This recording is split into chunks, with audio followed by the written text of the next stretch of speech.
Hey guys, Dirk Durham here in beautiful Las Vegas, Nevada. Came down to hang out with the goHUNT guys and talk elk calling and elk hunting. And they asked, what are your favorite or top 3 elk calls that you need to use for elk hunting? And I like to keep it simple. You know, if you're new at calling, I think you can get by with probably 2 or 3 different calls, calling vocalizations that will keep you into bulls every day during elk season. And number 1 is cow and calf calls, right? Cow and calf, they're very simple. There's probably been more elk killed with cow and calf calls than bugles, who knows? But it's a very easy call to make. It's a very easy call to master. And the main thing is mix it up, put a little bit of emotion into it, and make them sound authentic, okay?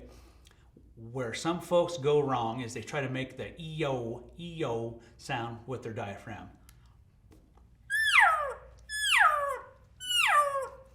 That doesn't sound like an elk. It needs to be more of a EA.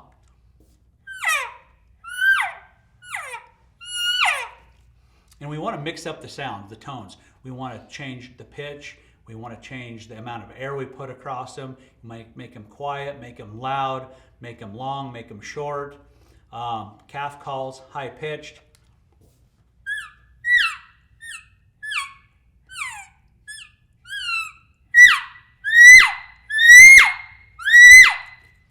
You mix them up a lot. Cow calls.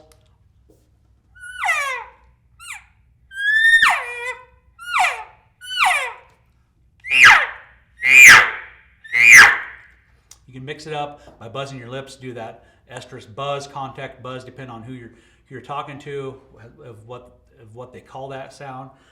Just mix it up, keep them emotional, keep them authentic, and you're calling bulls. Call number 2, I gotta have is a bugle, okay? Locator bugle, full bugle, lip ball bugle. Doesn't really matter. What I like to do, especially if you're a new caller, kind of mimic what the bulls are doing, right? If the bulls kind of sounds kind of wimpy, if he's making these wimpy bugles like this, if he's making those wimpy bugles like that, that's the kind of bugles I'm gonna make until he escalates, right? We're gonna bugle to that bull's disposition. So until he escalates, we're gonna kind of give him the same kind of stuff he's giving us. If he's bugling like this, I'm giving him big rippers like that too. So call to the elk's disposition and don't be afraid of bugles.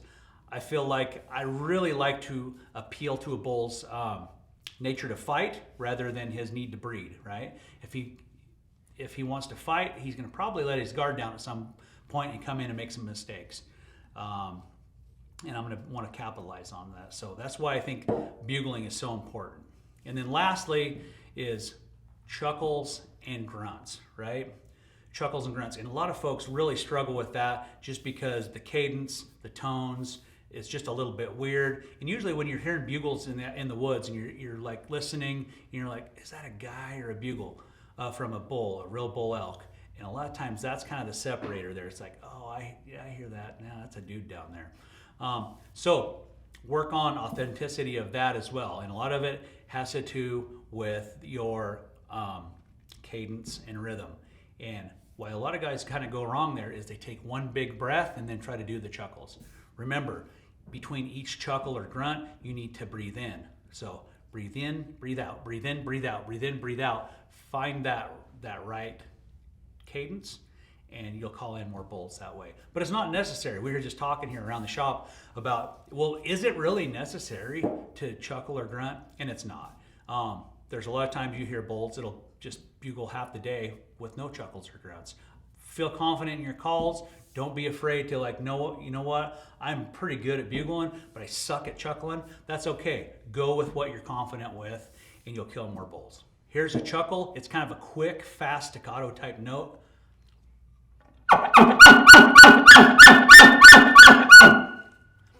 And here is a grunt, and it's kind of a more elongated, slower tempo.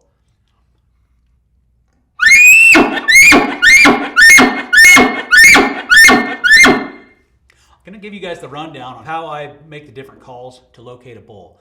I start out with a couple really super soft, quiet cow-calf calls. Because you never know, you've walked out this ridge line and your first calls, there may be elk close by and you just don't want to blow them out of the country because you ripped a big bunch of calls in their ear. You want to hear them and see them before they see you. So I like to kind of go with a really quiet cow-calf call.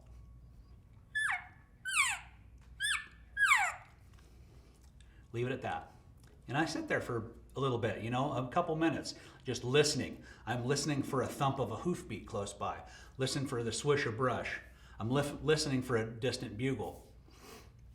If I haven't heard anything, I give a louder cow call.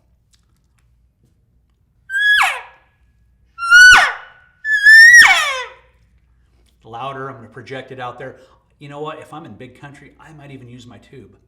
I don't seal it off because I don't want a lot of note articulation. So I'll do it with my mouth opened up on the sides so I don't get too much note articulation and make it sound like an elephant.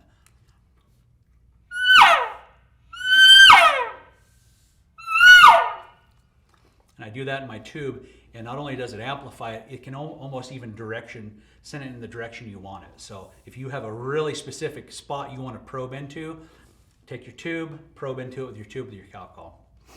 Now while I'm waiting to hear a bull, I'm not getting into my pack looking for a granola bar. I'm not rifling through my pockets. I'm not scratching my butt. I'm not breathing loud through my nose. I'm not talking to my buddy. If you and your friend are standing there, don't stand by each other. You stand, good 10, 20 yards apart at least. That way you're not interrupted with each other's sounds that you're making, even just by breathing. The reason this is important is you may miss that distant bugle. Sometimes a bull can be a mile away and you just won't even hear them if you're monkeying around, fidgeting, or making noise. So, okay, it's been 2-3 minutes. I haven't heard nothing answer my cow calls. Now we're going to bugle. And it's going to be just a basic locator bugle. It's not going to be real threatening.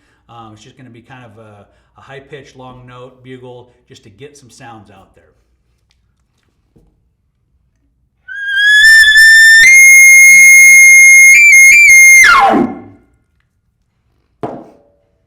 Again, we're waiting. We're just kind of listening, waiting.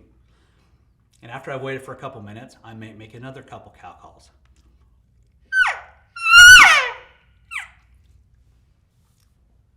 Sometimes after that first bugle, that will get a distant bull's attention. Then you make that cow-calf call, and they're like, oh, I heard those cows over there. Bam, he answers, okay? Maybe he doesn't answer, so I'm waiting a while still, okay? So now my next bugle is going to be a full bugle with a few grunts or chuckles.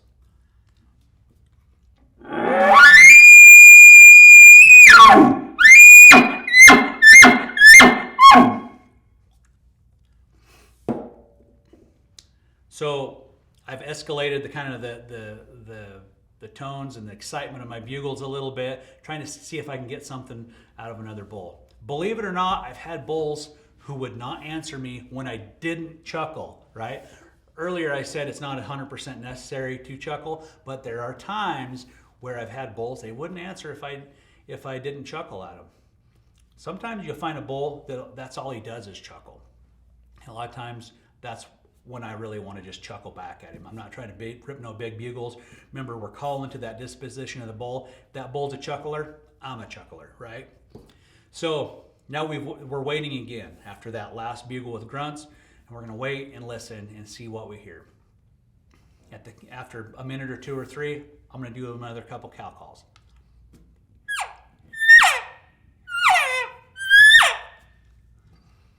Wait just a little longer, haven't heard nothing. Now we're bringing out the grand poobah of bugles again.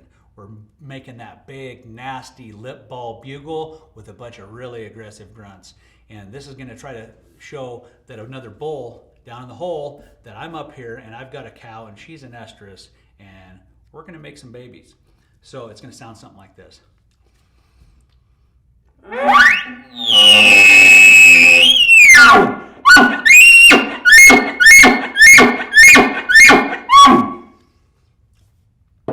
And if that doesn't do it, if I don't have a bull that replies to that, I'm ready to walk. I'm walking, right? I may walk 200 yards. I may walk a quarter of a mile. It just depends on the terrain features. I want to probe every terrain feature. So it may seem like I'm bugling a lot, you know, pretty often from some guy across the canyon's watching me. He's like, golly, that guy's bugling all the time. He's bugling way too much. But from where on the ground I'm standing, I have to make sure I penetrate every little nook and cranny of that canyon. I may be zigzagging back and forth across this big ridge I'm on. You know, I bugle on this side of the canyon. I walk over 200, 300 yards over here. I bugle that side of the canyon. And I'm just covering every little place, leaving no stone unturned, trying to find a bull that'll bugle. If you do these things, I think you'll hear a lot more bugles in your day, and that'll make you a lot more successful in the elk hunt.